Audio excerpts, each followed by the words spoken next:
Hello!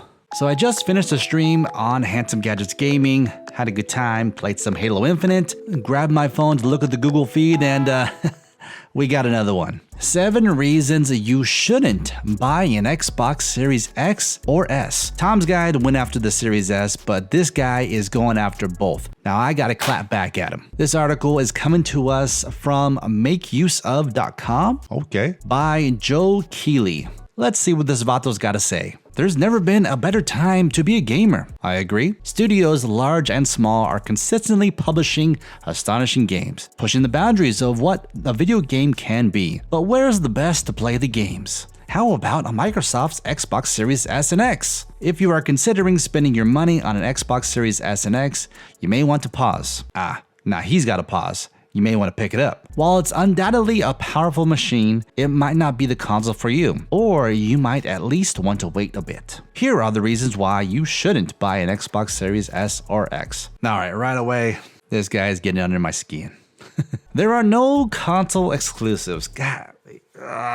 Microsoft didn't begin its life as a video game company. Chances are your first introduction to Microsoft was through its Windows operating system, which still goes strong to this day. If you want a game on a computer, you use Windows. Gaming support for other systems like Mac or Linux are a rarity. For a while, Microsoft's first-party PC gaming support sucked as the company focused on the Xbox console. The thought of games like Windows Live, a game client, and DRM service in one brings PTSD to many. Thankfully, the situation is different now. That's because every Microsoft game release on Xbox and PC simultaneously, which is fantastic. Yes, it's fantastic that the games release on the Xbox and the PC. Yeah, but it begs the question, why buy an Xbox? A gaming PC is always going to be more powerful than an Xbox. Not every gaming PC, it depends on what you got. And for the most part, you gotta spend quite a bit of cheddar in order to get a gaming PC that's as comparable or better than the Series X and the Series S. You can play all the same games and use Xbox Game Pass. Yes, you can. You can still use an Xbox controller if you want. All of that and the flexibility that a gaming PC brings. Okay. All right, what's number 2? Proprietary expandable storage. You can use an external hard drive to store all games, next generation, previous generation, it doesn't matter. However, you can only play previous generation games directly off that drive. If you want to play next generation games, the games that are optimized for the Series X and S, you gotta transfer that data onto the internal NVMe SSD. It's that simple. The Xbox Series S has 512 gigabytes of internal storage, while the Series X has 1 terabyte. Real storage is lower as some is reserved for the system. Both consoles use the same blazing fast SSD. Yes, it's blazing fast. Developed specifically for Microsoft's console. However, you'll likely find that you'll fill up the drive in no time. Even on the beefier 1 terabyte, since so many modern games have large storage footprints. Yes, okay. Yes, on the Series S, you could probably store about 3 to 5 AAA titles on it. You work with 3 to 5 games, you rotate those, you delete the game once you beat it, and then you work on the next game. It's that simple. On the PS5, it's easy to expand the storage. Seriously, he's saying that the PS5 is easier to expand the storage than the proprietary game card that just slides into the back of the Xbox Series S and X? Seriously, oh my goodness, this guy's bogus. You can even add an M.2 SSD to your PS5. On the Xbox, it's a different story. You have to use the proprietary Seagate expansion card, while you can use other external storage for older games. Aha, okay, yes. Thank you for clarifying that. Those optimized for the Series X and S must use Seagate's device. Though Microsoft says other manufacturers will have their own versions eventually, it hasn't happened yet, which means you're stuck with the expensive Seagate SSD. No, you're not. There's options. There's options. Serenity now! Number 3, it doesn't support VR. Oh, yes, VR and augmented reality is the future. Okay, we're going to the metaverse, yes. While virtual reality is still a niche way to play games, it's a growing concern. Many great innovations and exciting projects are emerging from the VR world, but you won't be able to play them on the Xbox Series S and X.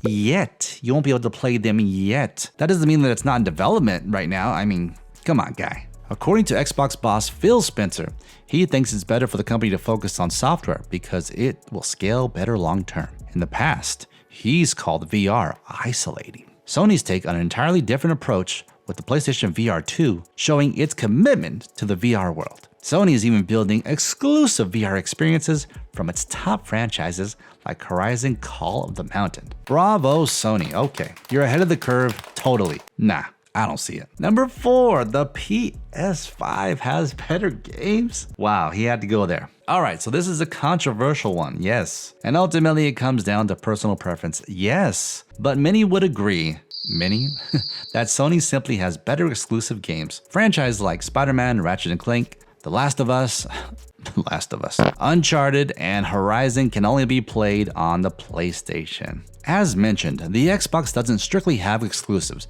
but franchises like Gears of War and Halo don't have the quite same allure they once did. Say what?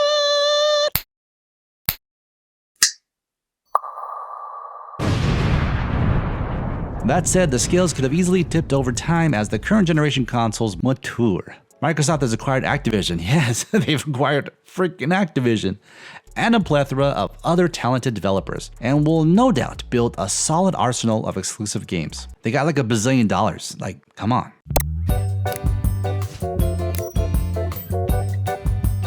Number 5, the Xbox Series S is underpowered. Microsoft's consoles comes in 2 flavors, the Xbox Series S and the Xbox Series X. You'd be forgiven for thinking that there's not much difference between them, since Sony also has 2 versions of the PS5 that are technically identical apart from the disk drive. However, things aren't the same with the Xbox Series S and X. The Series S has less RAM and storage and can only achieve 1440p as opposed to 4K, runs the processor slower, and only plays digital games because it's a digital console just like the PS5 digital. Golly. In short, it's a nerfed console and not a true next generation experience you crave. The Xbox Series S is next generation enough. I got videos talking about it. Man, it is. I'll make sure to put it in the cards. The controller lacks innovation. The Xbox controller is fantastic, which is why Microsoft didn't change it much for the Xbox Series S and X. Okay, I agree with that statement. It is fantastic. It did get some improvements over its predecessor though. It's nicer to hold, has textured triggers, and has a better D-pad. Agreed. But some innovation would have been welcome to make it really stand out. When you compare it to Sony's DualSense, which features a touchpad, haptic feedback, and built-in mic, the Xbox wireless controller seems a tad outdated. As he said right here, the Xbox controller is fantastic. So if it's fantastic, how much better can you make it if it's already fantastic? Number 7, wait for the next iteration. The Xbox One released in 2013. 3 years later, it came out with the Xbox One S, a sleeker and more powerful console. If you own the original, you're either stuck with the bulkier and outdated tech, or you paid full price for an upgrade. Oh, the same thing will happen when the Xbox Series S and X. Microsoft will find a way to make the console smaller, perhaps in different colors too, considering the company is struggling to produce enough consoles to meet demand due to the global chip shortage. And so you probably can't find one in stock anyway. You can afford to wait. The Series S is more and more readily available. I mean, since the holiday season of 2021, it's everywhere. If you want a Series S, you can pick it up. You may have to actually go to like the online stores, Target, Best Buy, Walmart, GameStop, but you can find a Series S. The Series X, on the other hand, is becoming more and more readily available since the start of 2022. But both are still better and easier to get than any PS5. So facts. Anyway, this vato, this Joe Keeley, yeah, miss me with that nonsense, dude. But anyway, if you want to see 10 reasons why you need to buy the Xbox Series S in 2022, then go ahead and click or tap on the screen. And if you want to join the membership, then go ahead and click that join button down below. But until next time, Handsome Nation, thank you and have a good one.